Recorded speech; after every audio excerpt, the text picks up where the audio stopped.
Hi everyone, welcome to free job updates. Telangana public service commission నుంచి job notification release అయింది. So ఈ notification సంబంధించిన requirement డీటెయిల్స్ని one by one క్లియర్గా చూద్దాం. వీడియోని స్కిప్ చేయకుండా లాస్ట్ వరకు చూడడానికి ట్రై చేయండి. పోస్ట్ నేమ్ చూసుకుంటే సీనియర్ లెక్చరర్.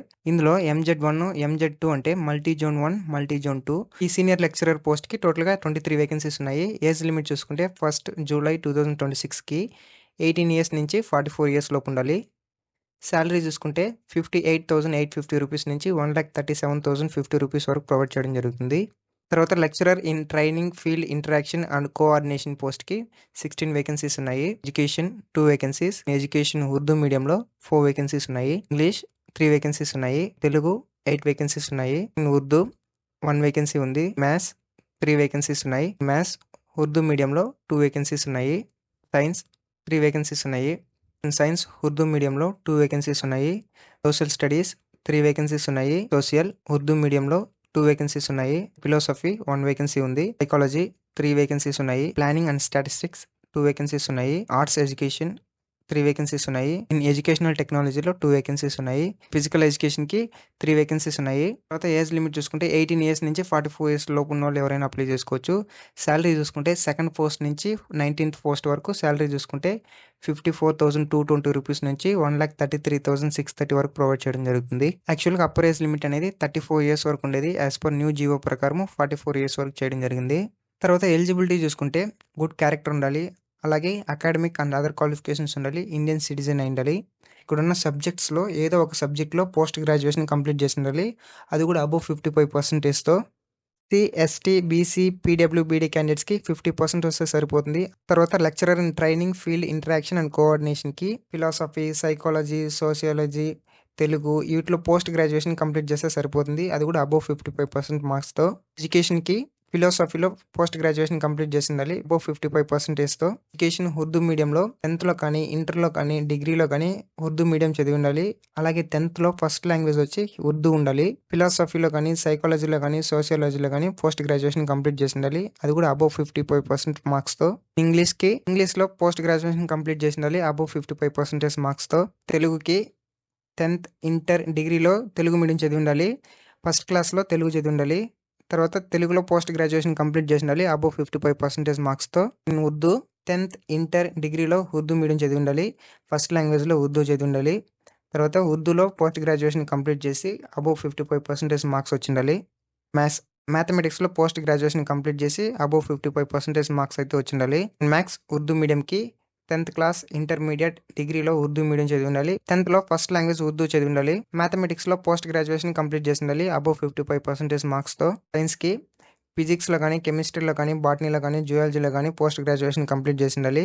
అది కూడా అబోవ్ 55% మార్క్స్తో. సైన్స్ ఉర్దూ మీడియంకి 10th, ఇంటర్, డిగ్రీలో ఉర్దూ మీడియం కంప్లీట్ చేసి ఉండాలి. 10th ఫస్ట్ లాంగ్వేజ్ ఉర్దూ చదివి ఉండాలి. ఫిజిక్స్, కెమిస్ట్రీ, బాటనీ, జువాలజీలో పోస్ట్ గ్రాడ్యుయేషన్ కంప్లీట్ చేసి ఉండాలి అబోవ్ 55% మార్క్స్తో. సోషల్ స్టడీస్కి హిస్టరీ, ఎకనామిక్స్, పొలిటికల్ సైన్స్లో పోస్ట్ గ్రాడ్యుయేషన్ కంప్లీట్ చేసి ఉండాలి అబోవ్ 55% ఆఫ్ మార్క్స్తో. సోషల్ ఉర్దూ మీడియంకి 10th, intermediate, degree Urdu medium చదివి ఉండాలి. 10th క్లాస్లో ఫస్ట్ లాంగ్వేజ్ ఉర్దూ చదివి ఉండాలి. హిస్టరీ, ఎకనామిక్స్, పొలిటికల్ సైన్స్లో పోస్ట్ గ్రాడ్యుయేషన్ కంప్లీట్ చేసి ఉండాలి. అది కూడా అబోవ్ 55% మార్క్స్తో. ఫిలాసఫీలో పోస్ట్ గ్రాడ్యుయేషన్ కంప్లీట్ చేసి ఉండాలి అబోవ్ 55% మార్క్స్తో. సైకాలజీలో పోస్ట్ గ్రాడ్యుయేషన్ కంప్లీట్ చేసి ఉండాలి అబోవ్ 55% మార్క్స్తో. ప్లానింగ్ అండ్ స్టాటిస్టిక్స్లో మ్యాథమెటిక్స్, స్టాటిస్టిక్స్, ఎకనామిక్స్లో పోస్ట్ గ్రాడ్యుయేషన్ కంప్లీట్ చేసి ఉండాలి అబోవ్ 55% మార్క్స్తో. ఆర్ట్ ఎడ్యుకేషన్కి ఆర్ట్స్లో పోస్ట్ గ్రాడ్యుయేషన్ కంప్లీట్ చేసి ఉండాలి అబోవ్ 55% మార్క్స్తో. ఎడ్యుకేషన్ టెక్నాలజీలో ఫిజిక్స్, ఎలక్ట్రానిక్స్లో పోస్ట్ గ్రాడ్యుయేషన్ కంప్లీట్ చేసి ఉండాలి అబోవ్ 55% మార్క్స్తో. ఫిజికల్ ఎడ్యుకేషన్లో పోస్ట్ గ్రాడ్యుయేషన్ కంప్లీట్ చేసి ఉండాలి అబోవ్ 55% మార్క్స్తో. తర్వాత SC, ST, BC, EWS, PWBD క్యాండిడేట్స్లో ఎవరికైనా మెరిట్ లిస్ట్ వస్తే వాళ్ళకి ఓపెన్ కేటగిరీలో పోస్టింగ్ ప్రొవైడ్ చేయడం జరుగుతుంది. ఆంధ్రప్రదేశ్ వాళ్ళు డైరెక్ట్గా ఓపెన్ కేటగిరీకి మాత్రమే అప్లై చేసుకోవడానికి ఉంటుంది. ఎటువంటి రిజర్వేషన్ అనేది ప్రొవైడ్ చేయరు. సో అప్పుడే మనం మల్టీ జోన్ 1, మల్టీ జోన్ 2 చూసుకున్నాం కదా. సో ఇవన్నీ మల్టీ జోన్ 1 డిస్ట్రిక్ట్స్. సో ఇవన్నీ multi zone 2 districts. Age limit చూసుకుంటే మినిమం 18 ఇయర్స్ ఉండాలి, మాక్సిమం 44 ఇయర్స్ ఉండాలి. 18 ఇయర్స్ కన్నా తక్కువ ఉంటే వాళ్ళు ఎలిజిబుల్ లేరు. 61 ఇయర్స్ క్రాస్ అయింటే వాళ్ళు కూడా ఎలిజిబుల్ లేరు. ఏజ్ రిలాక్సేషన్ చూసుకుంటే తెలంగాణ స్టేట్ గవర్నమెంట్ ఎంప్లాయీస్‌కి అప్ టు 5 ఇయర్స్ వరకు ఏజ్ రిలాక్సేషన్ ప్రొవైడ్ చేయడం జరుగుతుంది. అలాగే లెంగ్త్ ఆఫ్ సర్వీస్‌ని కూడా యాడ్ చేయడం జరుగుతుంది.